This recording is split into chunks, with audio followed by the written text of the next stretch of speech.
can feel like at the time, okay, I'm getting kicked and, getting beat down, but there's always some good that comes of it. There's always opportunities that come out, and you always are better for those experiences. I think lived experiences count for so much in business, even if you can't see it at the time.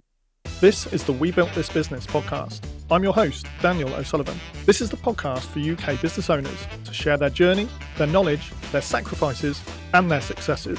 This podcast is sponsored by Team Building Experiences. If you're planning a team building event, away day, or corporate event, then check out team-building-experiences.co.uk and state podcast 15 in the comments to receive 15% off your proposal.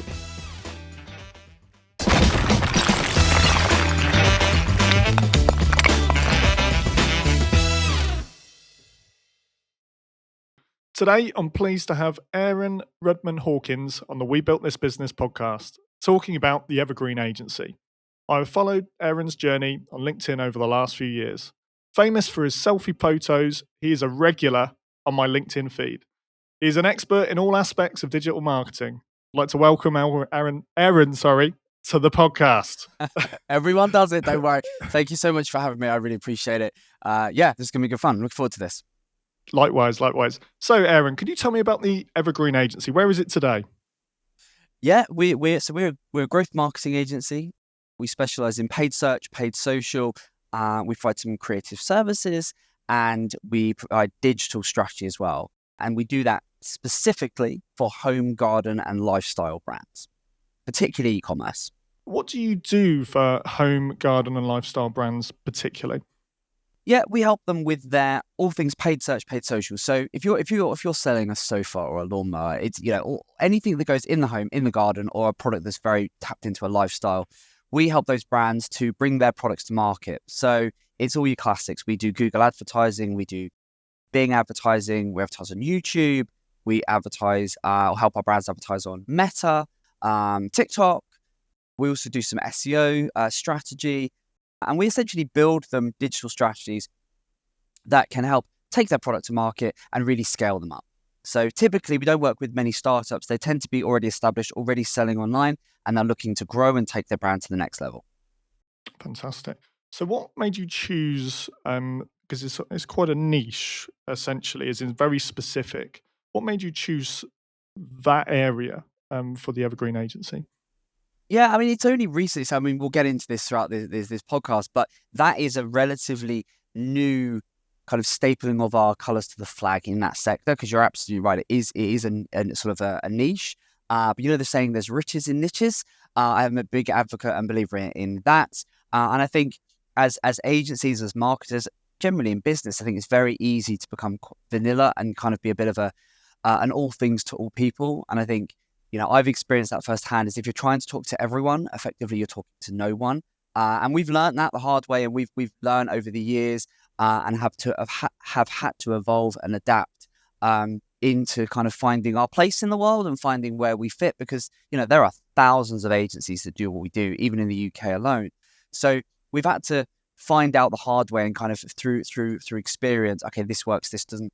And what we've had from day one is we've just always found ourselves working in the home garden space and then with lifestyle brands. We've just not really ever at any point worked with a lot of tech brands, or we've not really done a huge amount of B2B. So there's been and I think some of it even ties into our name and our whole ethos of Evergreen. I think we just naturally attract brands of a certain type and sector. And that's always been the case over the last decade or more. And so it's got to the point now where we've actually gone, for the next phase of our growth, for the next phase of where we'll take the agency, why don't we just commit ourselves and say, let's go specifically on that sector, because we love it. It's where we get the most enjoyment as well. We get great results, lots of case studies. Let's go for it. So it's still very early into that journey, but so early signs are good. Excellent. Well, I'm looking forward to hearing, obviously, how that's evolved over time. And like you said, the Evergreen name, it almost sounds like it was planned from day one. So it'd be good to I'd say it was, but it wasn't. It'd be good to hear that evolution, essentially. So the Evergreen, I believe it's 10 years old now. Is that right? Yeah, it's going to be 11 years in this summer. I know, it's flown by. Absolutely. And I mean, once a business has reached 10 years, you're in the top 5% of businesses that have survived, essentially. Yes. I like to ask, what is the one thing that you think is the reason why you've stayed the course where so many others can't? I think it's a couple of things, and I was talking to my FD about this. There's a couple of things that I've done, kind of almost without realizing and not necessarily intentional, but a willingness to adapt and to act very quickly if I need to. So, and I'm quite willing to make bold moves, and we've just made some bold moves very recently. And I've got over the last decade, I'm very willing to, if something's not working, to go, okay, I'm going to completely change direction. And I liken it to a lot of bigger businesses are a bit like a big juggernaut on the seas, and it's very hard. Everyone change direction. It's very hard to sort of pivot and to turn. Whereas I liken Evergreen to a bit more like a speedboat. We can rapidly change direction if we need to. And we've had to do that over the years where, you've only got to look at in the last 10 years, everything that's happened, right? We've had pandemics, we've had all recessions, we've had everything thrown at us. And that's meant we've had to adapt and evolve. And I've been very willing to do that. So at no point do I ever try and bury my head in the sand or think, oh, it will just get better. And I've had to react very quickly at times and make some really hard decisions. Some of that we'll come on to. And I think, so it's a willingness to do that. I also quite like, and I don't know what this says about me, but I quite like bucking the trend. So I quite like going in the opposite direction of what everyone else is doing. So if everyone else is like, oh, we're doing this, and this is the, like, for example, when COVID and everyone was getting rid of their offices and was, going fully remote, I was having none of that. I was doubling down, investing 6 figures into an office and a refurb and building projects and expanding our office space. So I quite like going in the opposite direction of doing, if it makes sense for the business, doing my own thing. So I think it's kind of that, but also a willingness to react very quickly. Because I think you've got to, in this, you never know what's coming around the corner to you. So you've got to adjust and you've got to be willing to do it. And I think I'm pretty good, pretty resilient at doing that. It is exactly what you have to do, isn't it? You can't, just because something worked 2 years ago doesn't mean it's going to work now. Yeah, absolutely. And you have to keep evolving. Yeah. If you don't evolve, things catch up with you and eventually they overtake you. Yeah, So yeah. 100% agree with you on that. Let's go to where it all started. So how did you get into digital marketing? So way back in the early 2000s, I taught myself how to build websites just for bare money. I just was, I was traveling. I was just, I had a full-time job. I was just doing it for pocket money, basically, just to go out on a Friday and Saturday night. And I was doing that and I really enjoyed it. And I found it was quite good. And I was building websites, these were basic websites, nothing like today, but I was building basic websites for about £300 a pop. And I was and then what I was doing is, as I was doing that, these small businesses, because that's who were they were your local hairdresser and then your local yoga teacher and stuff like that. These people were saying, well, you're building these great websites, but how do we get them seen? How do we get more customers? And SEO was really emerging as a thing, as a sort of brands. People were starting to talk about SEO, and Google Ads was obviously in its formative years. And so I started to do some of that marketing stuff. And this is going back really early days of marketing. So there's nothing like the tools or the online information. It was the Wild West. There was no information out there apart from on some lowly forums. And so I just started to experiment, as a lot of people did. And as soon as I started to look into that, because I think it was a great unknown, no one really knew how Google worked, that it just completely fascinated me. And I was just completely hooked on, how does this work? And let's do this and let's see what. But the key thing that I did is the sort of going to the mid to late 2000s is I dropped the web design and I then got a job within an agency doing some web and then doing some marketing.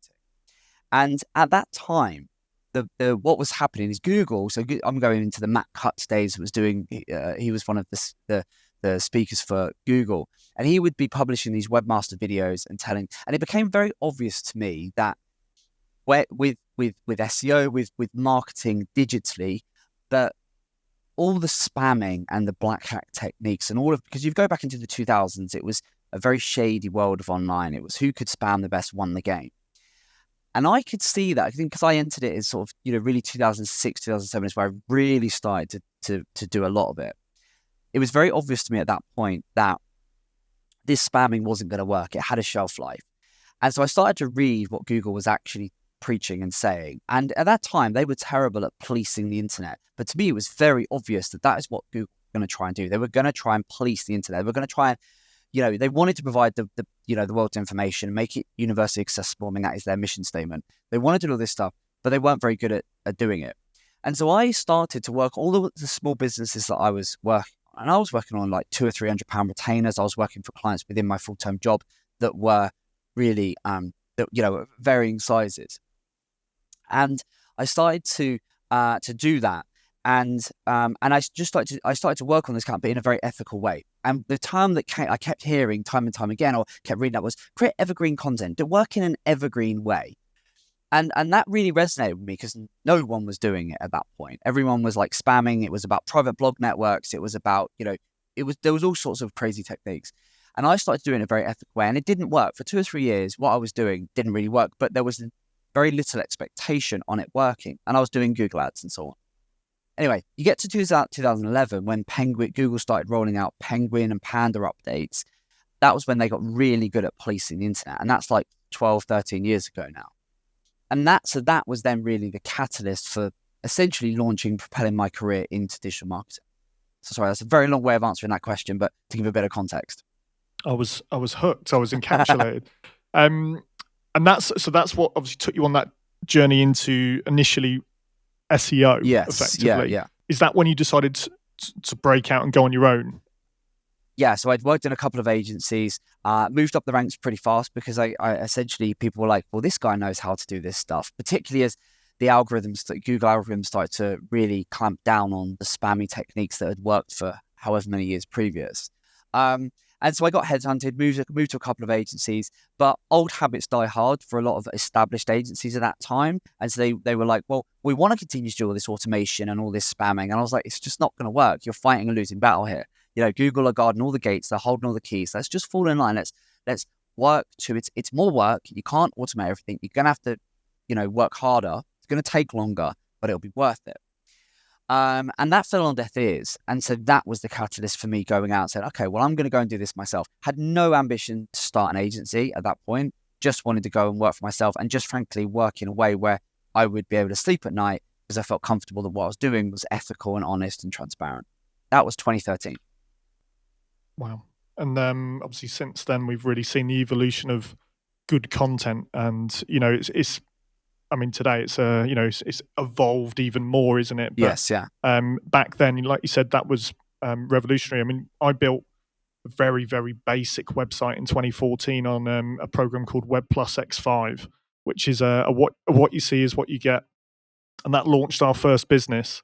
And I must admit, yeah, we were doing some black hat techniques initially. Everyone was because that was what the books were telling us to do.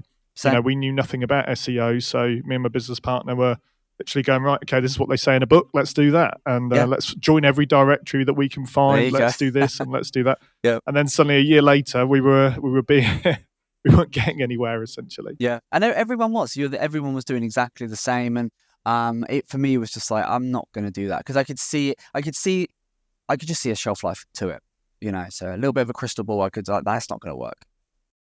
So when you actually became an agency and when you launched as a limited company, what was the first customer that you then got once you moved into that space that wasn't already like a kind of a client? To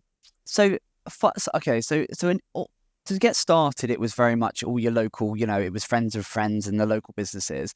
I went old school with how I got there. I went leaflet dropping, put leaflets through doors of the local town. So I did a lot of that. I run some own very localized Google ads. I optimized my own website pretty well.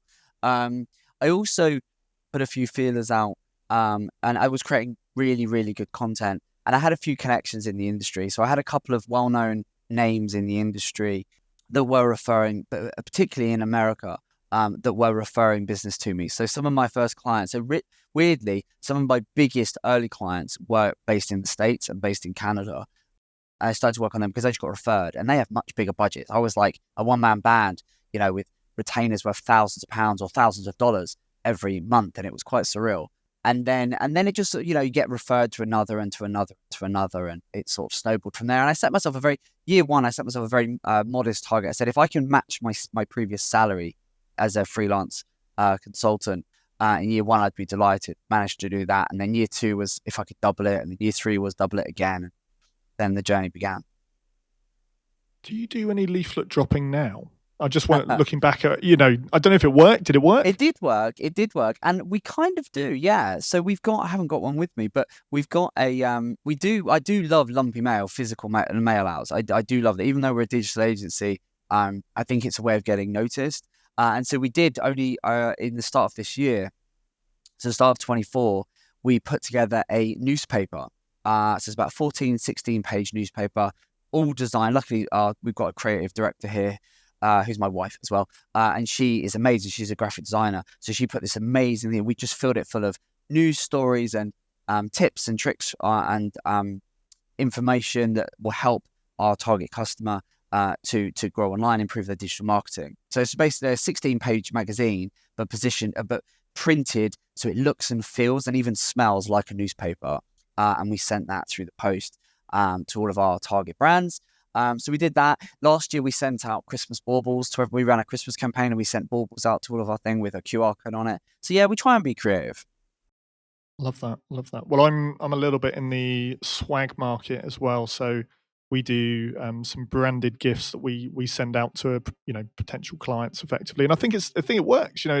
It's different, isn't it? It's very easy to send an email and very easy to make a phone call, but not often people get to sit down and they go, oh, this company's just sent me a newspaper.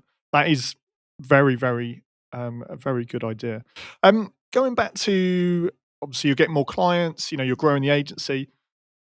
Who was your first employee that you took on, and why did you take them on? Yeah, so again, this is checkered history, and I'm very honest, by the way. So I'll tell you, I'll give you a warts and all account of the story. There's no sugarcoating with me. So first 3 years. Year one was let's by myself. I had a couple of part-time sort of freelancers that were supporting with some writing, but principally it was just me. Year two was just me. Year three was just me. Year three into year four. I thought, right, I know how to run this. I know how to turn this freelancing business into a proper business. We'd passed the VAT threshold. I was like, right, let's go. And I recruited a couple of people. Rented a little office on a couple of year lease. It was only a small, sort of like size of a cupboard, but hired leased a little office, hired a couple of people, and made a real hash of the whole thing, to be honest, because I'd massively underestimated what it took to run a business, what it took to go to actually have people to look after, because I was bootstrapped as a business. So no funding. I didn't want to get funding. I didn't want to borrow any money. I've never have. I'm very I grow organic or we won't grow. And I did that. And what I had underestimated at that time was I'd need to bring in a couple of juniors because didn't have the money to bring in senior people. But what I underestimated is, okay, those junior people are going to need to be trained up. In the first 3 or 4 months, they're not going to be very productive because I've got to train them up. So I've got training, which is going to take my time. I've also got to obviously do all the delivery of all the work because obviously I've not got anyone else that can help me. And I've also got to go out and now get more business in because I've got to pay for 2 team members, staff. So those things combined meant very quickly, I sort of, was like 3 months in, I was like, okay, wow, I've got a financial hole that I've got to fill. Haven't got enough hours in the day. 2 people wanting to be trained, plus I've got to do all the work. And it just very quickly imploded. And so to the point where within 6 months, I'd gone from having 2 staff and a little office, but I'd gone full circle. So I let both staff go and then retreated back to the safety of my working from my bedroom. And that all happened within about 8 months. That was 2016. And it was hard. It then took another 18 months from that point for me to rebuild the confidence that in 2018, I went again. And that 2018, that was when I found George and Naomi, who were the first 2 into the agency. George came in with loads of experience, Naomi with no experience, but having someone there with experience enabled us to better handle that transition to, okay, we can do the work, we can train, and we can go get new business. I mean, what a couple of years that must have been. I mean, yeah. I completely feel you were where you were at. It is, you're trying to grow the business, but you still got to deliver to those clients. You've now become a mentor as well as a trainer. Yeah. You've got everything to worry about from payroll to one-to-ones and people having holiday. Yep. It is the toughest part of a business, I think, is getting that second to third employee, because all of a sudden you're a company and you've got to, look after people that aren't yourself. And yeah, obviously doing it the way you've done it, what you learned from that first time is obviously the reason that this time it's been, I imagine, easier. Yeah. I mean, the last 6 years have been. I mean, yes, took a lot of those learnings, much better for it. I mean, we've built a much bigger business now. We're 3-4 times the turnover that we were, back in 2018. So yeah, much better for it. Doesn't mean it's been plain sailing. We've still had many bumps in the road, but it's I think you're better for. It's funny, isn't it, when you go through business, and we're still living in agreement now. Is you go through these experiences, and it's you can feel like at the time, okay, I'm getting kicked and getting beat down, but there's always some good that comes of it. There's always opportunities that come out, and you always are better for those experiences.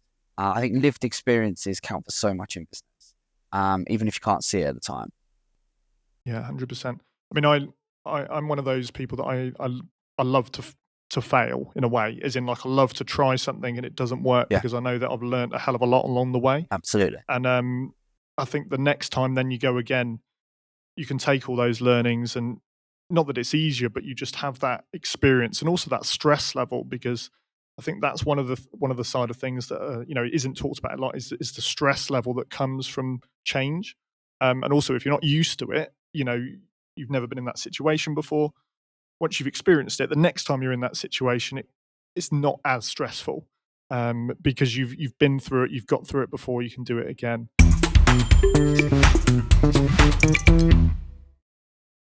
Moving back a little bit to time side of things, obviously with doing the training and that side of things, understanding the value of time, how you look after your day, 9 to 5, how you look after your life outside of that. How have you improved from where you started when you were a freelancer to where you are today in managing your day-to-day time? I don't know if I have, to be honest. I don't. I mean, it's again, I think I go through spells where I really get my ducks in a row, and I'm like, this is good. I've got a good balance. I've got a good mix. And I'm feeling productive. And then something will happen, and it'll feel like the wheels fall off, and I feel like I go backwards. So I think I'm riding that roller coaster. I, in no way, shape, or form, do I think I've got it all nailed down. Every day is a school day. I'm learning different things, and trying. I'm still trying to find that right balance. And so, we're getting there. I think the pressures are very different now. There's nothing like the pressure of payroll, as they say. I mean, what's mad now is my monthly payroll now is more than my year one turnover. It's just mad how things change. So, and you get used to that. That would have scared the heck out of me a couple of years ago. Whereas now I'm like, okay, that's kind of normal. So I think it brings different pressures. It brings different priorities. But then my day job now is vastly different to what it was a year ago, 3-4 years ago. And certainly in those freelance days, I was the person spinning all the plates, doing all the doing a few years ago. Whereas now I'm not. My role principally now is on business growth. So I'm not on the tools. I'm not doing any of the delivery. Don't even oversee the delivery. I'm purely on biz dev, marketing, and ultimately the overarching direction of where the company's going. And so it brings different priorities. I think there's lots of things I've learned over the years. So one of the best things that I do, and I do it religiously, is writing stuff physically down. Game changer when you write stuff down. Having 90-day goals, hugely important to just make really disciplined in 90 days. So I do it to the quarter. So I do Q1, Q2, Q3, and having those, and then looking back and going, well, what did we achieve in Q1, which is what we'll be doing next week. After Easter, after, we'll be looking back and we'll be going, right, what did we do well in Q1, Q2, Q3? What we're going to do really well in the next quarter, and so on. So just having that structure, and things like that. They're just little business lessons that you pick up over the years. You go, I like that. I'm going to do that. Yeah, one of those that I've introduced recently, and going back to the writing things down, is I've started carrying a little notebook with me, just in my pocket. Yeah, and this is often on weekends, and because it's called entrepreneur's fog, I think it is, isn't it? You just can't stop, you can't completely switch off. Yes, and, yeah. you sometimes think of, if maybe we did it this way, maybe if that happened, and I literally just write down in my notebook, and then I can forget about it because I know that I've got it somewhere. Yep. Yep. Whereas otherwise, it kind of plays on my mind. I think I must remember to put that in. So we use Asana essentially. It's like Yes. our Yeah. task list. Yeah. So I must remember to put it in there, and that's really helped recently. Just kind of manage those almost like thoughts that come about that then nag you because you're like, I don't want to forget that. That's something that could work. Yeah. I don't want to, I want to. It's always sure it's that I always look the at that classic. again. It's always when you're out walking or you're in the shower or you're you're cooking your dinner. It's always at these random times where you'll have an idea. And I'm the same. I'll either have a pad next to me or I'll just have notes on my phone and I'll just be jotting stuff down there. Or sometimes I'll even get into voice noting myself. That can be quite good. I'll just do a little voice note. Remember to do X or Y, or look into this or follow that up or something. Just little prompts that you then come in on Monday morning. You're like, oh yeah, I've got this little list of things that I need to look into. No, it's good. So on socials, you're known to me. I really enjoy your socials, especially on LinkedIn. I've followed you for a long time, and you do share the highs and the lows, which is unusual, and it's something that I'm a big fan of, and I wish I did more myself. But I actually just forget often. The terrible days you have, and you just literally don't tell anyone, and you just kind of walk away and come back in the next day and have to come back smiling. Um, we had, recently you had an experience where you ended up in hospital after a bit of a tough week. Obviously, first of all, how are you doing now? No, I'm good. Yeah, no, I'm fine. Thank you. Yeah, I think people thought I was maybe, worse than it maybe was in reality. But yeah, basically the stress I had to make some really tough decisions, and the stress, usually for me, just really got to me, and to the point where I ended up in hospital. They wanted to just give me a once over to make sure I was okay, which I was. Good. And secondly, what was because you shared this online, what was the impact on other people? Did they reach out, or what was kind of the impact following this sharing? Yeah, well, I mean, just for those that maybe didn't see it, because I think a lot of folks the post. I basically, should I give a little bit of context as to what we're talking about, just because in case people don't know, I'm happy to share. So, yeah, we basically I had to, long and short of it, I had to make a couple of the team. I had to let a couple of the team go, which was a really tough decision because they were young kids, really talented, really loved them to bits. Incredibly hard decision. I'd really been trying to put it off because it's I didn't want to do it, but essentially just been backed into a corner. And I know it's happening. It's not just us. Agencies are seeing we're in a big cycle as everything is, as the whole economy is, and we're not immune to that. And we're seeing it, and so we're seeing clients cut. We've seen. It's not.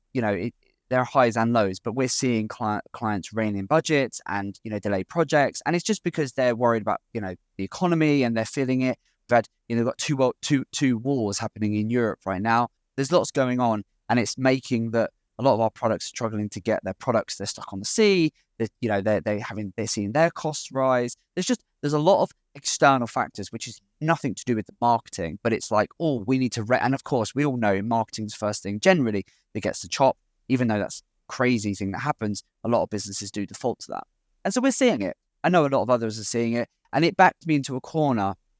And as I said at the start, I'm not one to bury my head in the sand or kind of ignore the inevitable. So I tried to navigate it as best I could, and got to a point where I was like, I don't have a choice. There's the organic side of what we're doing, so the SEO side. Brands are loving what we're doing, but what they're to cost save. What they were doing is they were saying, well, you provide the strategic part, we'll do the doing. And that's a trend we've been aware of and have been seeing for probably the last 2 years. And we've doubled down on the strategic side of what we can provide, because we can provide that bird's eye view. This is what you need to do and how you need to do it. Our team had a little bit of bloat when it came to the doing. And so I just needed to rein that in, basically. Didn't want to do it, but had no choice. And that making that decision was very, very tough, and ultimately led to me. It really stressed me out and affected me physically to the point where, the stress just got to me, and my whole arm. I didn't put this in the post, but my whole arm just my left arm went really numb, and my hand, and all the team thought I was having a heart attack. That's basically, So your listeners are going to get their foot. That's the reality of what actually happened. Is they all thought I was going to have a heart attack or a stroke or something. So ended up in hospital. They gave me the once over. They were like, "You're not. You're fine. It's just like the stress and the anxiety and all of that. It's probably been building for weeks, and it's just getting to you. So just you need to take it easy." Which I did. Took doctor's orders. And then still had to keep working. I took a couple of days off, but I had to keep navigating us through it. And then we had to come out the other side, which we've done, and we're pushing on. But it was for me, it was a bit of a wake up call of like, okay, the business, you're not superhero. You're not immune to if the stress really gets on top of you, it can actually physically affect you. She's never had that before, so quite surreal. Well done. Yeah, and I mean, I think it's hats off to you also for sharing that experience, because so many business owners go through exactly the same, obviously not 100% the same circumstances, Yeah. and they do not say anything, and they bottle it up, and then they just can't cope. Well, I mean, I think that's it. I think it's I guess maybe a part of me sharing it is a coping mechanism, because it's and I think. I've just always done it. It's not a new thing for me. I've always shared the brutal, the highs and the brutal lows, because I think I don't want to have. I just think there's so much integrity in showing you at your lowest point, and not in like feel sorry for me, but just in this is the reality of business. If we're running a small business, it is tough. There's a great Steve Jobs saying, isn't there, that you've got to be insane to grow a business or run a business or something to that sentiment. And it's so true. I think it's so hard. The odds are so incredibly stacked against you succeeding. Like you said, only 5% get to 10 years. Like the numbers, every which way you look at trying to run and grow a business, it's stacked against you. And I think if there were more people out there reflecting the highs and saying, look, it's okay to get knocked down. It's okay to have a low. It's okay to, we all have to make really tough decisions. So sometimes, agencies is my world. So that's what I know. I know for a fact, agencies win accounts, they scale up, they scale back down, they scale back up again, then they scale down. That's just the reality of business. I've tried not to do that as much as I can. But sometimes I'm not immune to the economic world that's outside of these four walls. Therefore, I have to, have had to adjust. That said, we've got the other side, the paid side of our agency is we're recruiting, we're doubling down because the demand's there, the work's there. So we're having to adjust. So it's by no means is it all doom and gloom. We're actually recruiting. We've got, we've just done some promotions. There's all sorts going on.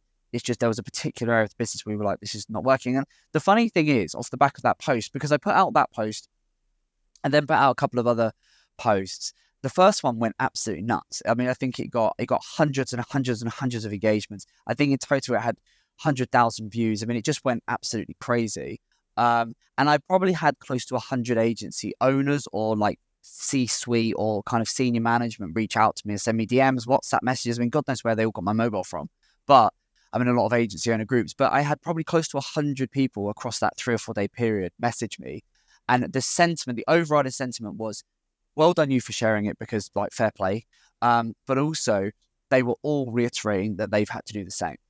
And I knew that was already happening, and it just shows that so many agency owners, that they are having to let some of their people go. They are having to restructure. They are having to adapt. They are having to look internally, well, how do we need to change? And I think if dozens and dozens of agency owners, I mean, I could literally show you my WhatsApp now, and there's like, I could scroll through it and through it. There's so many agency owners and people that have messaged me going, yeah, we're doing the same, having to do the same, gonna have to do the same, or worse, and they've, one agency, well, several agency owners I know have closed in the last few months. Others are saying we're on the brink. Others are saying we're having to borrow our way through this.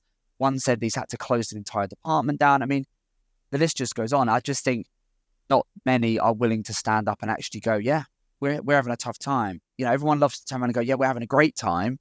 But, I think reflecting both, I don't know.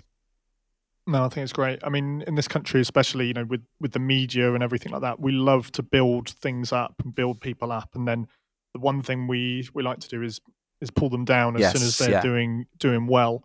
Did you have any kind of fallout from competitors or anything like that? From I think it depends how people interpret it, right? Because if you read my post, that I put out, it was very clear that I was saying, look, we are not immune to the wider economic world. It's not us. We're not suddenly in trouble. We're not suddenly terrible at doing what we do. We're just having to adjust our structure, our business structure, to meet the demands and to meet the realities of the business world. But of course, I think for some people, if you only maybe don't read the whole thing, or you just see a post where I'm like, I mean, this is not good. It's really getting to me. I think some people might interpret it as me sending a flare up saying, oh, we're in trouble. We're going to go out of business, or we're, this, that, and the other. So we did see, or I heard about through the grapevine and through my team sending me, forwarding, screenshot me messages. We saw various competitors trying to poach the team. Some staff go, oh, Evergreen must be in trouble. Do you want to come work here? And they would all just get back going, no, we're absolutely fine. Our MD's just reflecting what you're probably feeling, but you're not brave enough to say it. So we did see a bit of that, which was a little bit annoying. And I've marked their card. I know who was doing that, which did kind of annoy me. And then we I don't know beyond that. I mean, there might be other people out there that would look negatively on that. And if that's the case, then do you know what? I don't want to be friends, because if you're not willing to accept someone sharing the realities of business that you two are probably feeling, just not willing to share, then no, let's walk away. Yeah, no, definitely. I mean, there's a phrase that I like to kind of say, which is business is war without bullets. And it can be quite brutal at times, that's for sure. And it is just a case of doing what you feel is right and you think is right. And that's as long as you're happy with the way it's going. And, in all honesty, it brought some really positive light, like you said, from hundreds of other agency owners that are also in the same.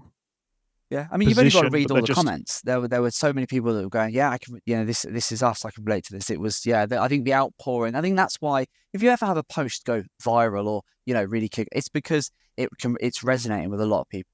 And I think that one did. And also, for me, as well, when I posted it, it was very raw and it was very much. But I know because I've done it before, that I will look back. Cause it's not the first time I've done something similar. I did the same thing in 2016 when it all went wrong.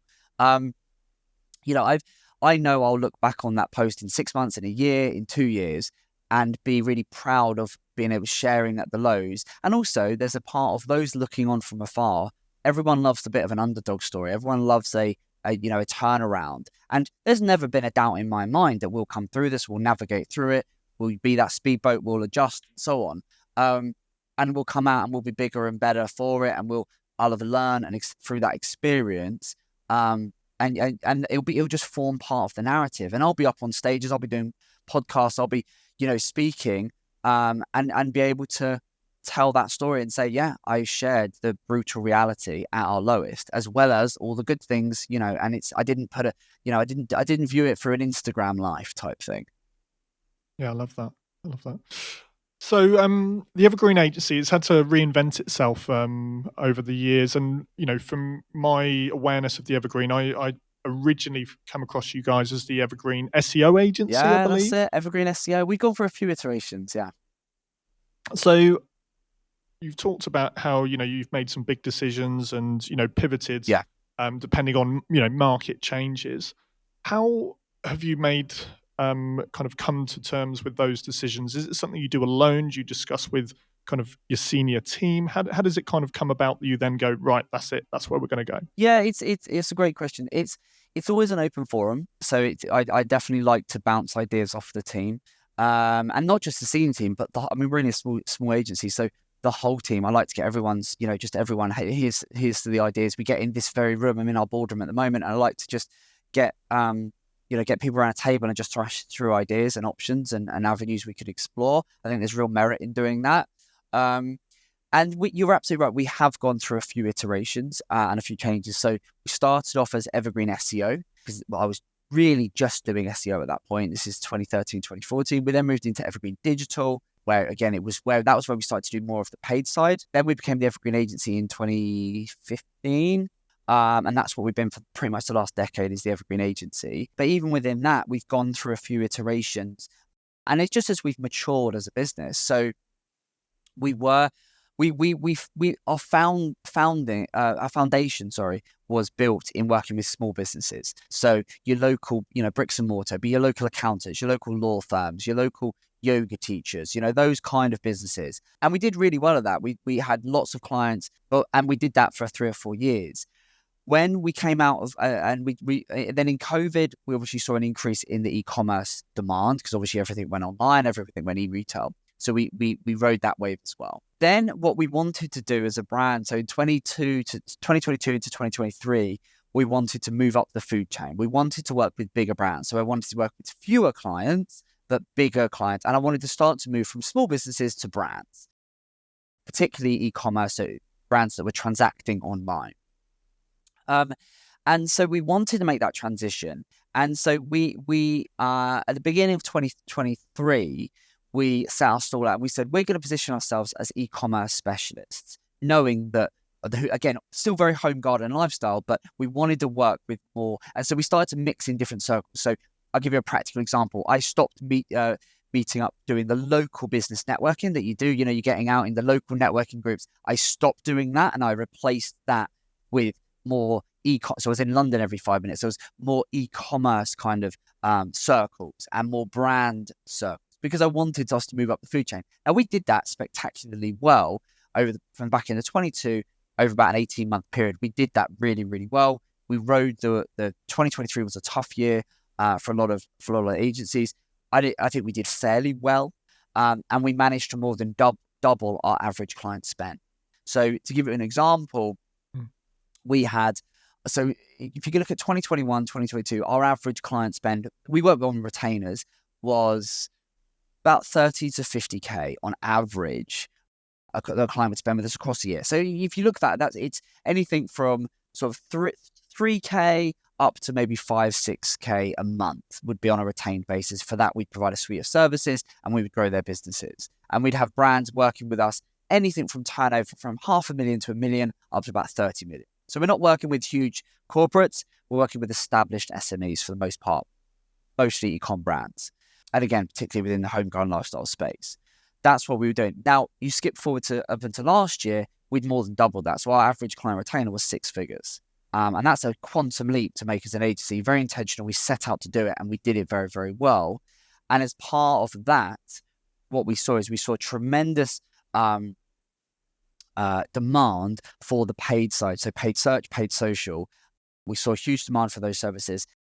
And the SEO, there was lots of demand for that, but very much from a strategy perspective. Can you tell us what to do? And then we'll go and do it. We've got in-house writers. We've got in-house people, designers. We've got the team in-house, our in-house developers, or we've got a separate dev agency because we don't do dev, web development, I should say. So they just wanted us to give them a roadmap and tell them what to do, so that's what we did. So we've just played to our strengths over the last 12 months is we want to work with these bigger brands, which we're starting to get in front of now, which is amazing. We've won some of the biggest accounts. We've got some incredible brands that we now work with, the Lounge Co and Salt Rock and Origin Coffee. I mean, we've got some real players now that we just didn't have 2 or 3 years ago. We've taken that, those brands, and we've played to our strengths in as much as how we can support them. So we're providing now the digital strategy. So we essentially saying, right, you're a brand, you want to grow online. You don't know how to work and what to play with. Right, here we will look at everything. We'll analyze the full picture, and then we'll provide you a roadmap and a plan for the next 3 that aligns to your commercial business strategy. And then we provide all the paid media management. So all your paid search, Google, Bing, YouTube, Meta, TikTok, etc.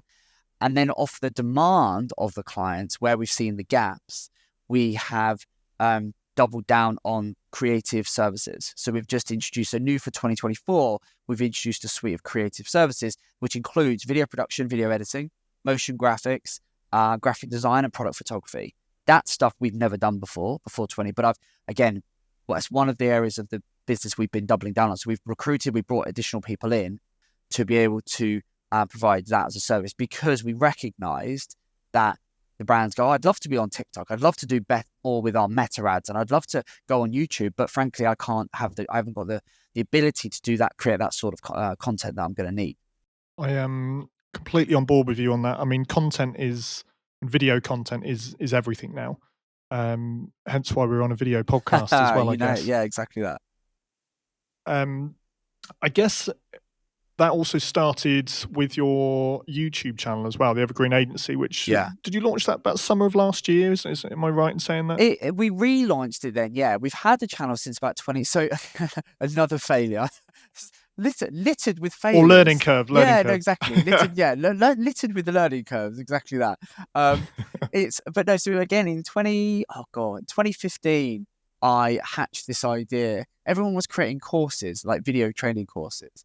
And so I thought, that's a good idea. That'll help get my name out there. So I created, it's still on YouTube, you can still see it. You can tell how old it is. I wasn't wearing glasses, I had a full head of hair.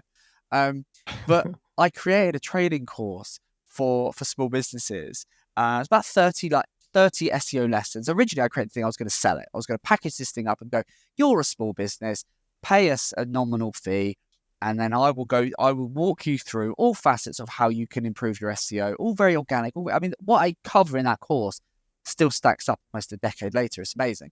But it's this training, and I went through and I hired a little room. We bought all the kit. We had no clue what we were doing, but we bought all the kit. My wife is behind the camera for every minute that I'm in front of the camera. She's pressing record. We got a video editor on, I think it was Upwork or Fiverr or something, that put it all together for us. Ended up spending about 20 grand. We created this full training course.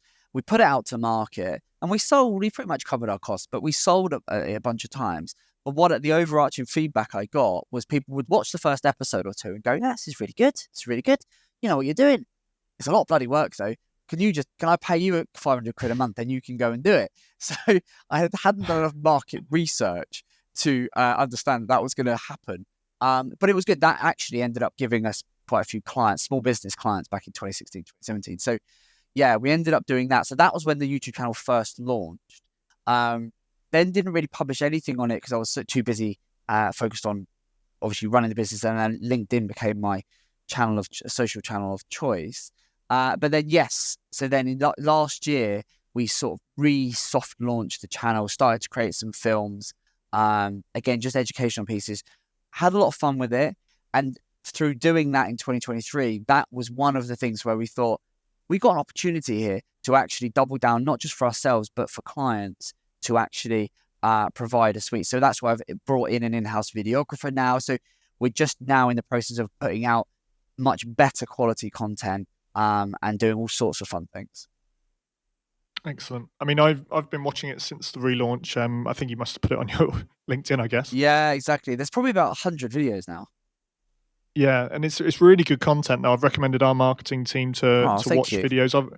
I've probably watched about 20, I think 25 videos. Well, near the only so one. I'm probably one of your biggest fans. There you go. I think. Well, that's amazing. Thank you. I appreciate that. But no, it's really good, really informative, and lots of knowledge. I think is the key thing.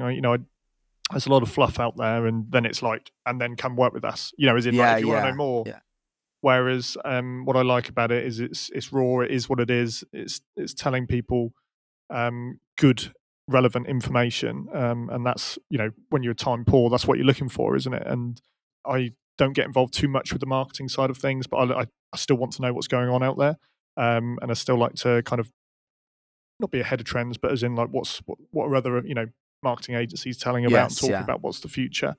And video for me is a very big area, and we've actually got an in-house videographer as well now that we're starting to put really high quality videos out, because we're in the entertainment game. At the end of the day, people want to see what we're doing, so it makes sense in my eyes. It's just turning that into a product that people want to see, isn't it? That's the thing, and then engage with, and then they buy into the brand, and then they join.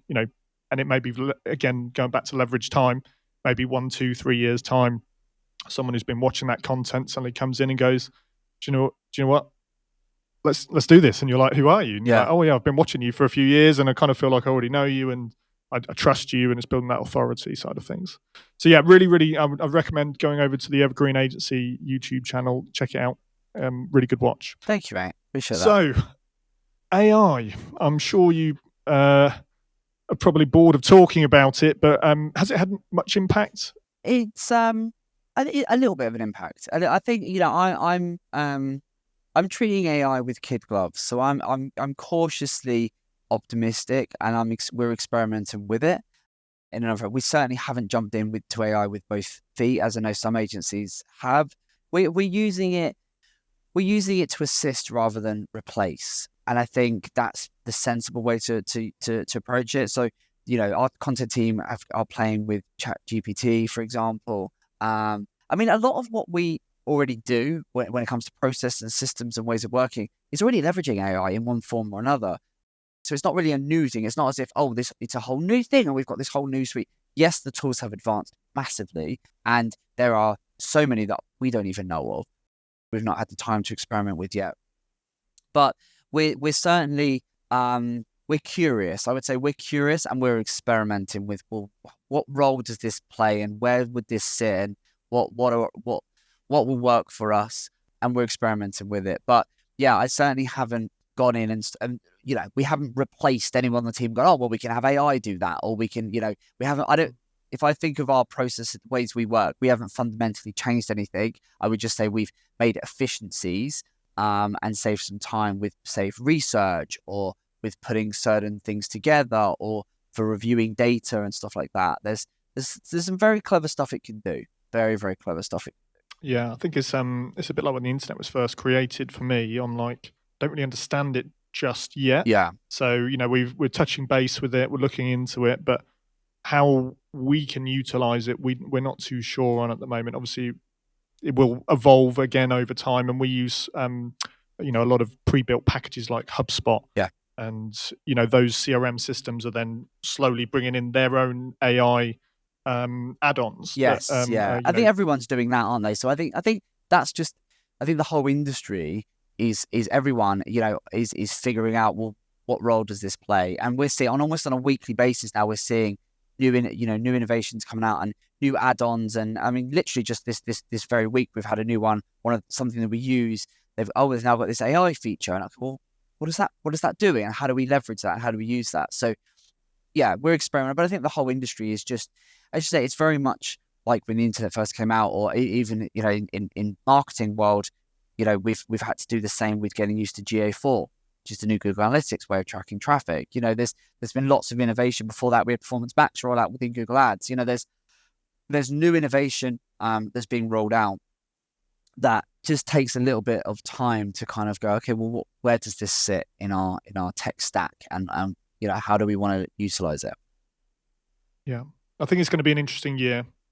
By the end of this year, things will be, last year in theory, the big noise was around ChatGPT. Yes. And this year, obviously, things are being bedded into other systems, and changes are being made. I know with Google Ads, our Google Ads looks completely different to it did a year ago. Yeah. Everything seems to be automated now, which terrifies me. There's a lot of noise right now going on within Microsoft and within Bing Ads. What they're doing, they're making a really interesting play right now. So there's and then obviously Google's Gemini, which is now it's still in sandbox, but that again is really interesting in how with SGE, so the search generative experience, how they're going to weave that into. It was meant to come out in 2024. That's now been delayed indefinitely. So they're saying, so there's a lot of there's a lot of activity, and I think it's going to be interesting, as you say, to see where it goes over the next sort of year, 18 months.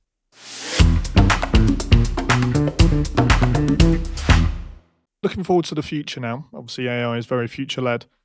Evergreen Agency, where do you want the Evergreen Agency to grow in the next 5 to 10 years? So I love this question. It's a great question. So our aim is really simple. We're going to dominate the home garden lifestyle space. From a digital standpoint, that's going to be we want to own that space. We want to own that sector. We already got we're fairly well known in it, but our aim is Evergreen's always been a boutique agency, and that's the plan. We don't want to be a big agency. We want to remain a boutique, big enough to cope, small enough to care. That's been our mantra for years now.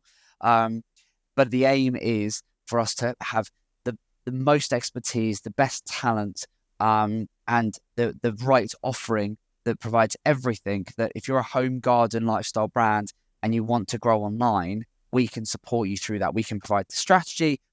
We can then work with your in-house team to support you where you've got gaps. We can fill those, and then we can provide the whole paid media setup that you're going to need to really scale, and then as well as the wider digital strategy. So that's the vision of where we're going over the next 5 years. We know exactly what that's going to look like, because I'm a big advocate of doing the 5-year plan, the 10-year plan, because I think there's that great quote, isn't there, of most people overestimate what they can do in a year, but underestimate what they can do in 10 years.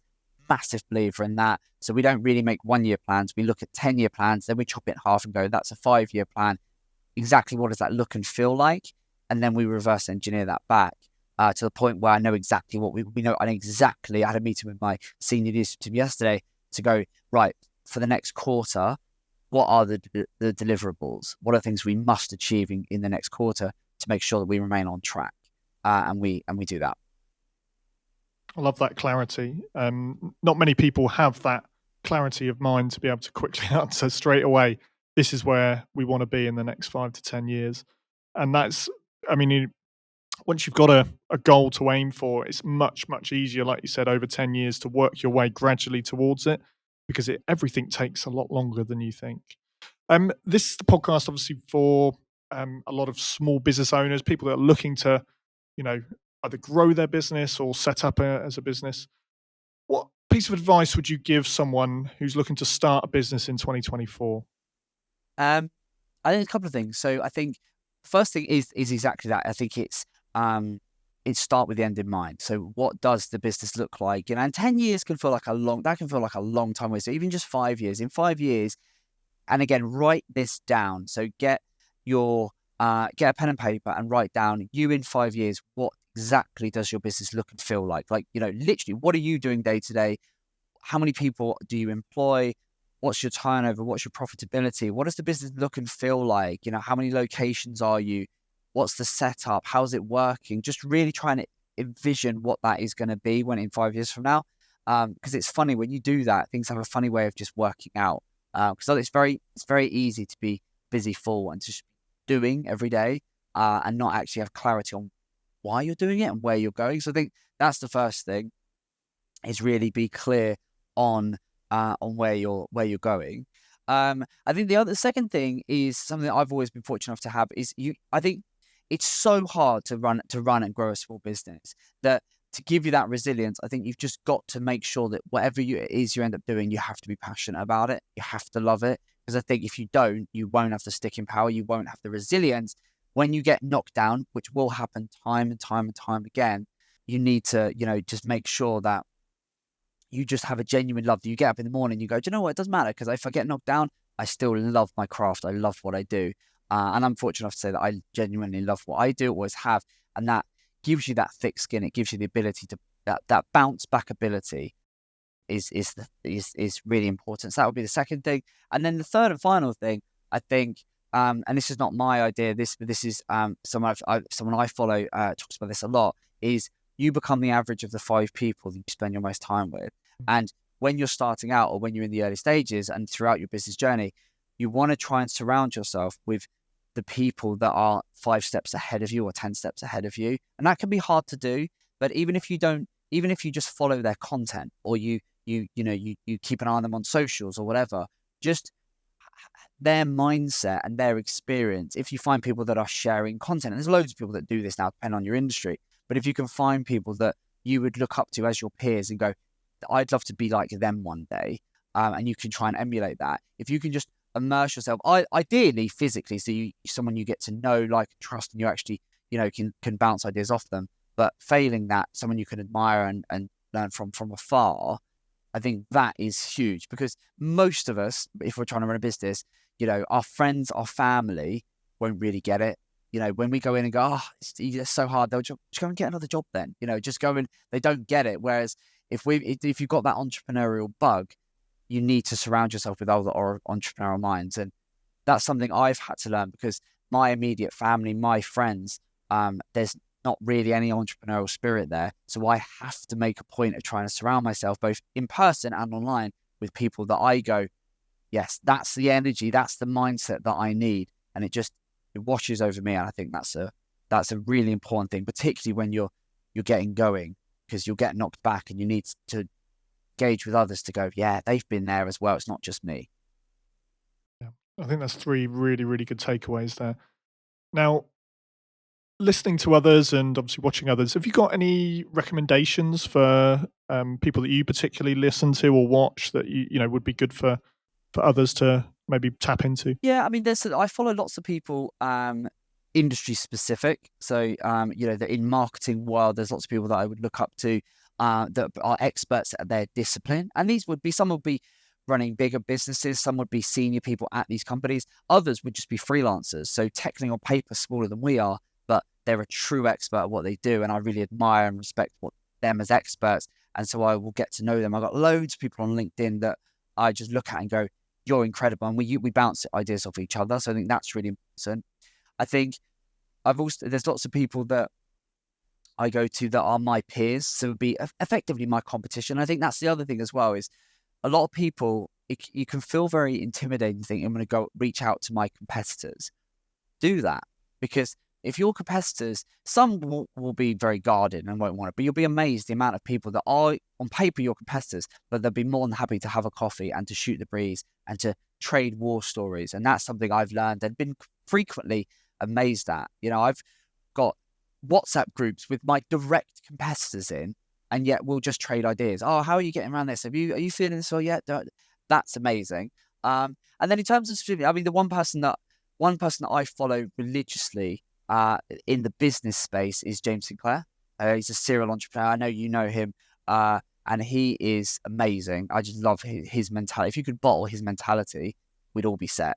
I just think he's just amazing. He runs this huge empire of businesses down in Essex, which is my old neck of the woods. And so I follow his stuff. I'm a true fanboy of that guy. So he's someone. But then I think for anyone listening, it's more who in your space, who are your peers, who are your competitors, and who are 5 steps ahead of you that you can learn from.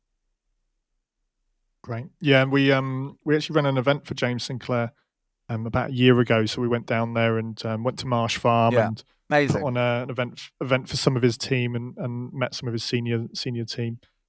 He's a great guy, really good guy. He's incredibly knowledgeable. Yeah. And someone who's genuinely done it himself from the ground up. Yeah. It's quite rare, I think, to people that have been there, done it, and then are willing to share and document, and that's quite rare. I think that's amazing, which is one of the reasons why for me, he would be 10 steps ahead of where I am right now. And that's why that I can learn so much from that. And that's why I engage with his content and follow him. And I've actually now met him a few times, got to know him a little bit. And that's, really satisfying. I think, again, if you can surround yourself with people like that are a few steps ahead of you, it works wonders for your mentality and your mindset and your resilience. Yeah. I think those 3 things are the key pillars of any kind of business owner that, if you can, like you said, almost bottle those and push through the hard times, you're going to need all 3 of those to get through that first year, the first 10 years. Absolutely. It never stops. No, first 20 years. It really years. doesn't. Yeah, it really doesn't. It's just one. I mean, making it sound really depressing. It's great. It's great fun, but it's never easy. It's never straightforward. There's always something that comes up, and but as hard as it is, as much as you get knocked down, and you have to get up again. I wouldn't change it. Well, there's no way I'd just go and get another job because it drives me mad. It's that's what you sign up for if you want to run a business. 100%. And that's the fun, isn't it? It's the challenge that is the fun. Now, Aaron, sorry, done it again. Yeah, go been for a fantastic guest. Thank you. Guest. Really, really enjoyed hearing the growth of the Evergreen Agency and the way that you've pivoted and the way you are now and where you're looking to go.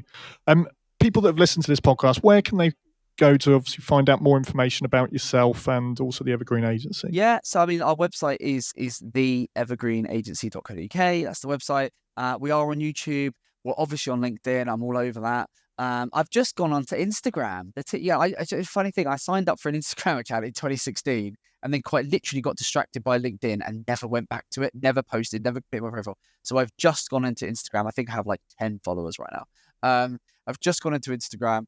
So I'm now on that. The company are on all the usual your TikToks and the company's on Instagram and so on. And then I'll tell you what, if it's all right, I will just highlight, there's a couple of amazing resources that we have. By the time this podcast is published, we'll have published our kind of state of the nation home and garden lifestyle report. So we're analysing the entire sector, which I think could be really, if anyone is listening is in that space and you want to get your finger on the pulse of what's happening in the world of digital for home and garden lifestyle, that will be an amazing resource. I've seen some of the trends, some of the data. The team spent months working on it. It is unbelievable. It's the best resource critique of the sector that I think has ever been produced. It's amazing. So that's a really cool thing. And then we also have a principle for anyone that is looking at their digital marketing and it's a bit like rabbit in headlights, don't know where to start, and regardless of sector, but kind of going, what do we do? Where do we do it? we've got a really great concept that is something I wrote and documented more than a decade ago, and we've used it to train our team. We used it to build the campaigns for all of our clients, and we call it the backbone of digital marketing. And we've just now published it recently, and it's a video series, and it's a guide, and it's a very simple concept that essentially breaks down a brand's ability to market figure out how they're going to market their brand digitally by looking at what we consider to be the 4 pillars of digital marketing, which principally are traffic and sales that you can buy, that you can own, that you nurture, and that you own. So it's a very simple concept. And for anyone that just can't see the wood for the trees, or is going, well, do I do Google Ads first, or do I do my SEO first, or should I be going on to Meta, or should I be doing this, or how does this work, or what's working for my brand, and should I be doing email marketing? If you're asking yourself any of those questions, if you work through this concept and analyze your data by following the steps that we clearly document in this process, it will highlight exactly where you are, what's working, what's not, and what you need to do. And we've used it internally for years, and we decided recently to actually share it with just publicly because we knew it would be useful for a lot of brands. So that is on our website. It's on our growth marketing hub within our website. Highly recommend it. Go and check that out. Thanks very much. That sounds absolutely fantastic. Yeah, everyone that's in that space should definitely check that out and go over to the Evergreen Agency. Lovely. Well, thanks, Aaron, for being on We Built This Business. We'll be back next week.